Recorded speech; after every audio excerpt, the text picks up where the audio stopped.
The unexpected champions.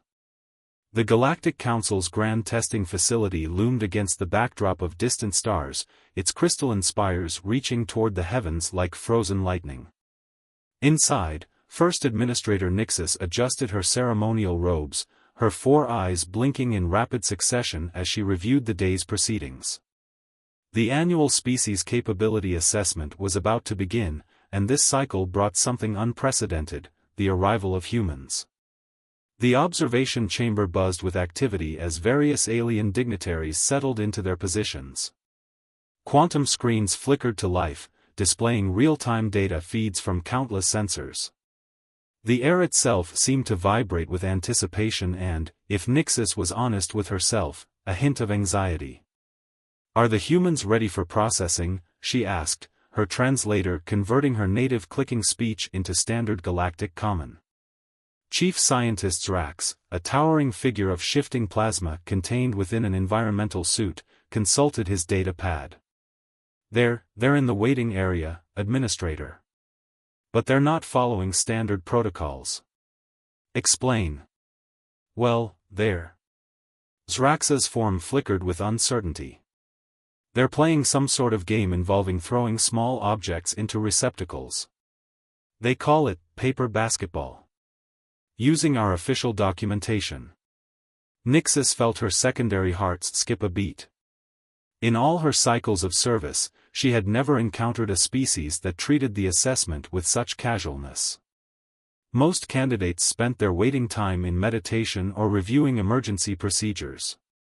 These humans were playing. The chamber doors parted, and the first group of human test subjects entered. Instead of the traditional procession of solemn steps, they walked in chatting among themselves as if attending a social gathering. Their designated representative, a female called Sarah Chen, actually waved at the council. "Hi there." Sarah called out, her voice echoing through the chamber. "Beautiful facility you've got here. The architecture reminds me of the Sydney Opera House, just, more alien." Nixis exchanged glances with her fellow administrators. The humans had been briefed on proper protocols, hadn't they? The documentation had been translated perfectly. Yet here they were, treating one of the most serious events in galactic civilization like a tourist attraction. As the testing equipment hummed to life, Sarah and her team began examining the various stations with unbridled curiosity. One of them, a tall male named Marcus, was actually taking pictures with a personal device. "Before we begin," Nixis announced, trying to maintain the gravity of the situation, "I must remind you that these tests have resulted in the complete failure of 17 species before you. Some candidates did not survive the experience." The humans huddled together briefly, then Sarah stepped forward with a grin that made several council members instinctively activate their defensive shields. "Quick question. Do we get extra points for style? Because Marcus here used to be a gymnast, and we've got some ideas for the zero-gravity section." Nixis felt her protective scales bristling. "This is not a performance, Representative Chen. These tests will push you beyond your physical and psychological limits. You will face conditions that have driven other species to madness." "Sounds like a typical Tuesday at our Antarctic research station," another human, Dr. James Wong, commented while adjusting what appeared to be recreational clothing. "Anyone bring snacks? These things always go better with snacks." As the first test chamber began its initialization sequence, Nixis couldn't shake the feeling that this assessment was about to be very, very different from any before it. What she didn't realize was that humanity was about to rewrite the very definition of species evaluation, and they were going to have fun doing it. The testing grounds. The primary evaluation chamber stretched before them like a cathedral of science, its walls rippling with embedded sensors and reality-warping technology. Sarah Chen and her team stood at the entrance, their casual postures a stark contrast to the solemn atmosphere the council tried to maintain. "First phase initiating," announced Chief Scientist Zrax, his plasma form pulsing with nervous energy. "Atmospheric composition shift beginning." The air in the chamber began to change, becoming thick with gases toxic to most carbon-based life. Previous species had immediately activated emergency survival protocols or simply fainted. The humans, however, pulled out compact breathing apparatus from their equipment bags.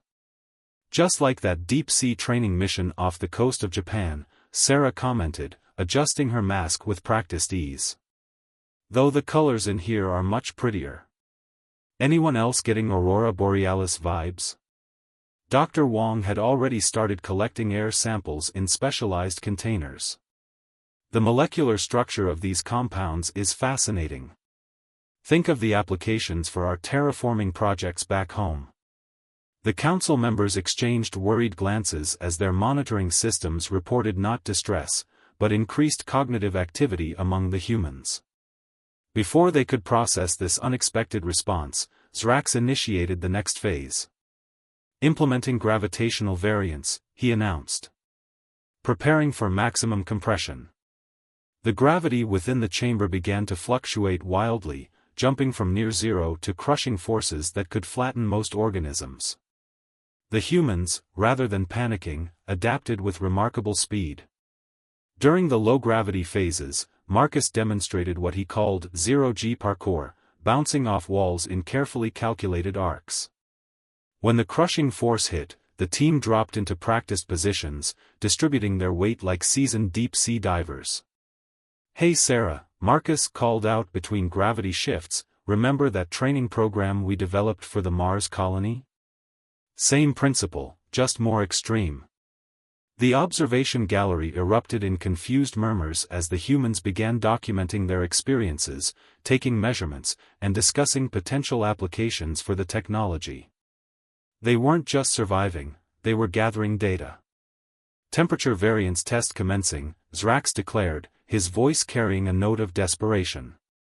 The chamber's environment shifted dramatically, plunging from plasma hot to absolute zero in moments.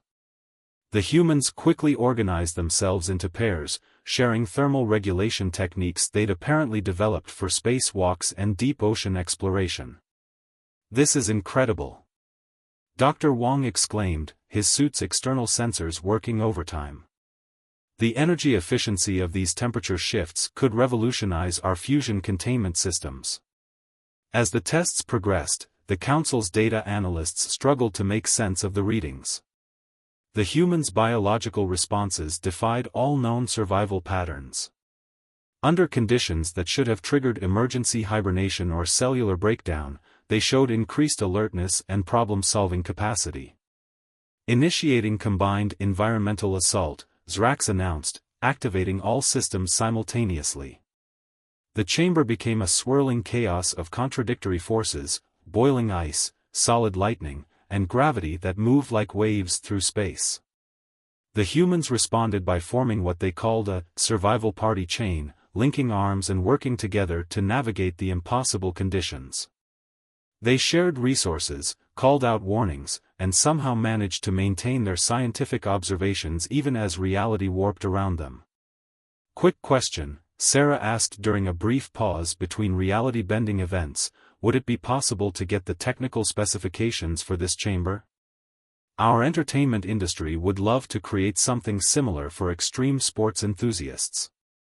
The Council's monitoring equipment, designed to track survival metrics, instead found itself recording what appeared to be signs of enjoyment. The humans' endorphin levels had spiked, their problem-solving centers were firing at peak efficiency, and their social bonding indicators were off the charts. "I believe," Nixis observed, her 4 eyes blinking in rapid succession, "we may need to reconsider our definition of extreme conditions. These humans don't just endure them, they thrive on them." As the first phase of testing drew to a close, the humans gathered in the center of the chamber, comparing notes and sharing water bottles as if they'd just finished a routine workout. Their casual resilience had turned the galaxy's most sophisticated testing facility into what they called a really interesting Monday morning. The mind game. Proceeding to psychological evaluation, Nixis announced, her voice carrying a mix of dread and fascination. The second chamber was designed to break minds, not bodies. Its neural interfaces could generate personalized nightmares while holographic projectors created physical manifestations of primal fears. As the humans entered, the chamber began scanning their minds for fear responses. The air grew thick with swirling shadows, and the first projection materialized, a massive creature combining the most terrifying aspects of every known predator species in the galaxy. "Awesome!" Dr. Wong exclaimed, pulling out a data pad. "The morphological structure is fascinating. Look at the biomechanical efficiency of those jaw muscles." The creature, programmed to inspire paralyzing terror, seemed almost confused by their response. It roared, a sound that had caused previous species to experience spontaneous molecular reorganization. "The acoustics in here are amazing," Marcus commented, analyzing the sound waves on his personal device. "Sarah, we've got to record this for your sister's metal band." The chamber shifted tactics, generating personalized visions of isolation and existential dread.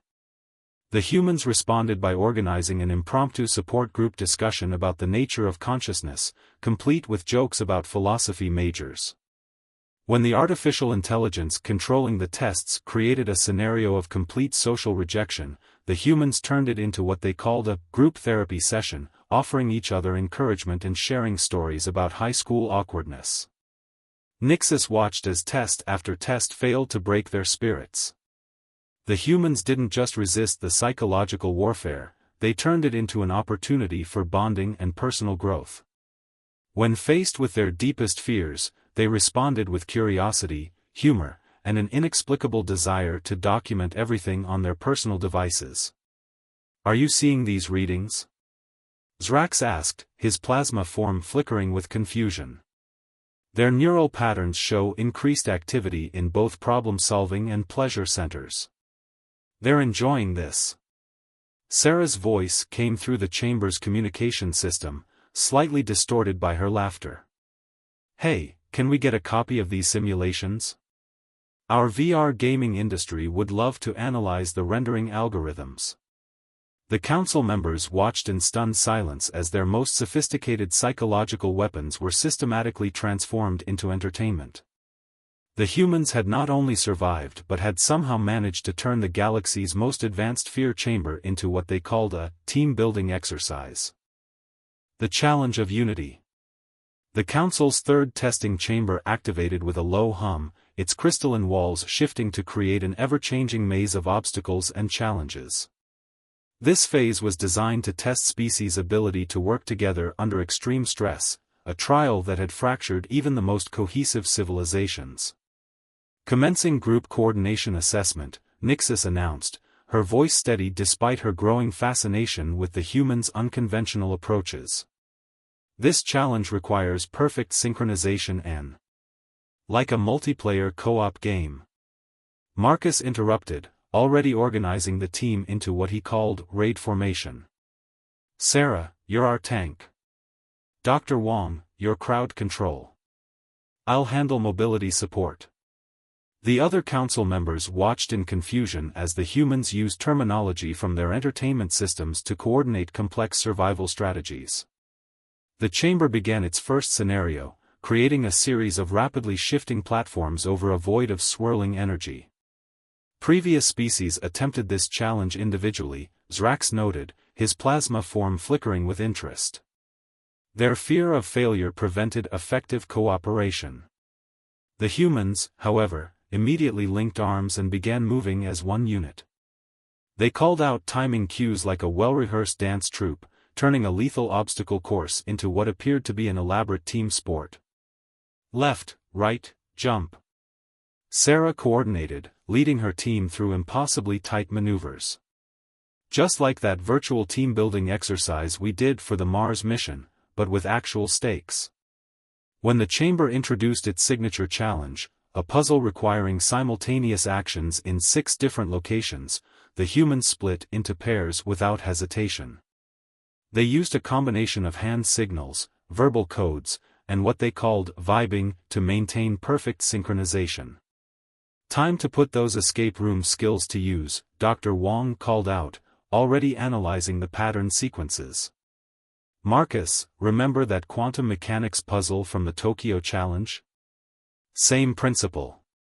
The Council's coordination metrics, designed to measure stress fractures in group dynamics, instead found themselves tracking an unprecedented level of social cohesion. The humans weren't just cooperating, they were innovating new solutions on the fly. Defying reality. The fourth chamber, known among Council species as the reality breaker, activated its quantum uncertainty fields. This was where even the most advanced civilizations had faltered, their minds unable to process the fundamental breakdown of physical laws. Initiating reality distortion sequence, Zrax announced, his form wavering as the chamber's effects began to spill into the observation area. Preparing for. Oh cool, non-Euclidean geometry.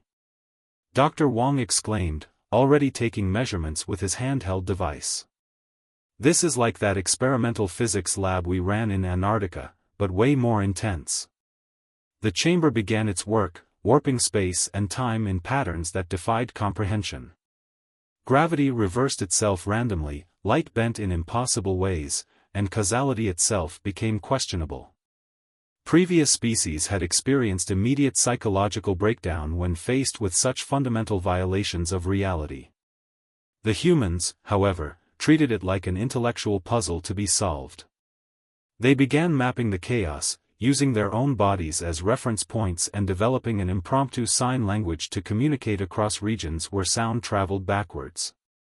Found a stable point.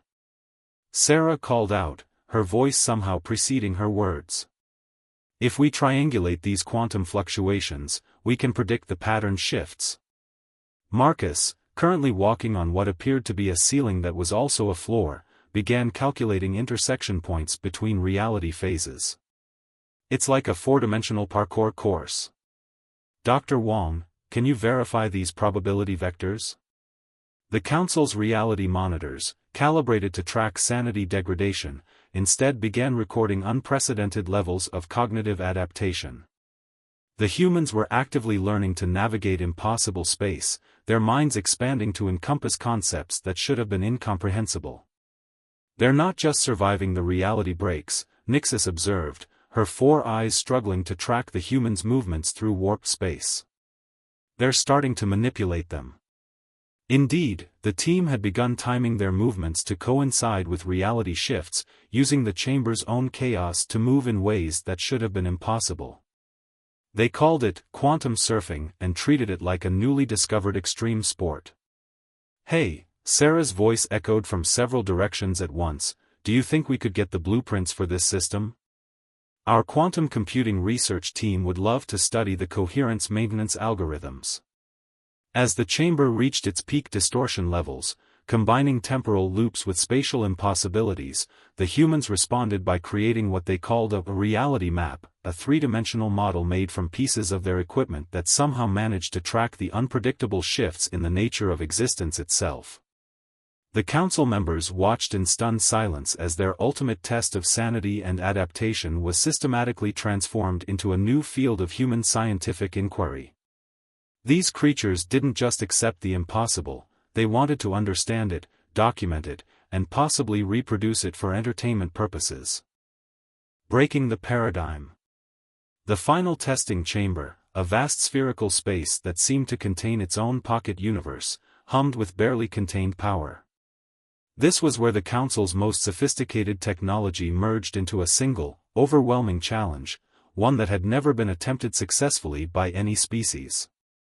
Initiating omnidimensional stress test, Nixis announced, her voice carrying a mix of anticipation and concern. All previous parameters will be combined with group huddle. Sarah called out, gathering her team before the test could begin. The humans formed a circle, their casual postures somehow making the ceremonial chamber feel like a locker room before a big game. All right team, she continued, we've got physics-defying challenges, reality warps, and probably some new surprises. Standard exploration protocols? You mean, wing it and take notes? Dr. Wong grinned, already calibrating his instruments. I've still got space in my data recorder. The chamber activated, creating a space where multiple versions of reality existed simultaneously. Gravity operated in competing directions, time flowed at different rates throughout the room, and the very fabric of space twisted itself into impossible configurations. Previous species had refused to even enter this chamber after witnessing its effects. The humans not only entered but began what they called reality mapping, using their experiences from previous tests to categorize and navigate the chaos. Found a temporal eddy. Marcus called out, his voice echoing both before and after he spoke. If we time it right, we can use the gravitational fluctuations to our advantage.